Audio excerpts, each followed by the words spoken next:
Hi, I'm Alex Innecco and this is ECAI's Musical Encyclopedia. Don't forget to subscribe to the channel, please. Today's expression is Gregorian Chant. Gregorian Chant. Reminding you that this channel is not an in-depth channel about anything, okay? Especially this list, the Musical Encyclopedia, is like a reference section in a library, okay? So this is just to start to shed some light on some subjects, okay? So that you can search for other sources. Okay, so Gregorian Chant.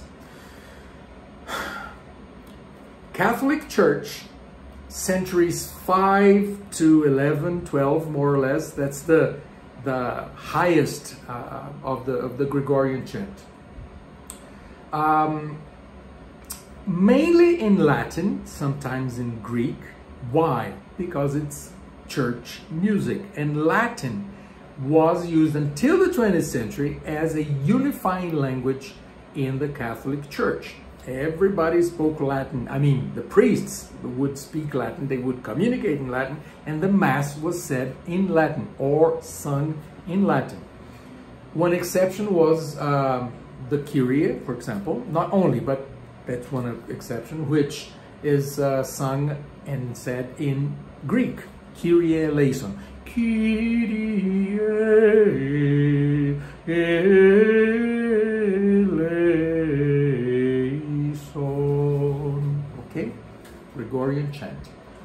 Unison, which we also call monophony. So monophony, monophonos, from Greek monophony, one sound. Everybody sings together, which is the same thing as unison, one sound. Same thing, but it's Latin rooted, okay? Unison equals monophony. So all of the monks would sing Kyrie eleison. Everybody would sing together, unified, unison. Another characteristics, no accompaniment, so a cappella, no instrumental accompaniment. Okay, so always a cappella. And finally, it is modal, it's not tonal. Oh my God, what is that? Tonality appears in 16th century, more or less, 15th, 16th, 17th century. And tonality is based on major and minor scales. So everybody knows do, re, mi, fa, sol, la, ti, do, that's major scale. Or do, re, mi, fa, sol, la, ti, sol, le, ti, do, hi, ha. Oh, my solfege. Anyway, so Gregorian chant is not based on tonal scales, not based on major or minor modes, but it is based on church modes, which are different scales. It's not very complex, but it's a concept that it's a little hard for us to grasp, because all we know today is tonality. So for us to imagine something different than that, it's kind of hard. What do you mean different scales? I'll explain that someday, but for now you just have to believe that it's not based on do, re, mi, fa, sol, la, ti, do. It's based on something else. And it doesn't give us that sense of ending, that final sense of rest that tonality gives us.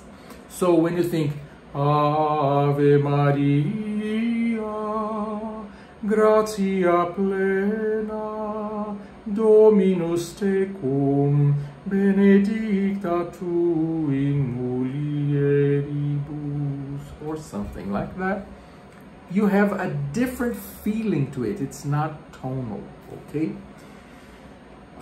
Gregorian chant later developed on to something called organum, which has nothing to do with the organ, I mean, it has to do, but it's not the instrument, okay? It's vocal music, always vocal music, the organum. If you want to know a little bit more about that, in this channel, we have the course on music history. And the first course is medieval music. You can go look a little bit into that. we talk a little bit about the development from Gregorian chant, from plain chant into organum. Okay? That's it. So 3 main characteristics: unison, unaccompanied, so a cappella, and modal. Okay? Gregorian chant. That's what I had for you today. This is ECAI's Musical Encyclopedia. Don't forget to subscribe to the channel, please. Thank you.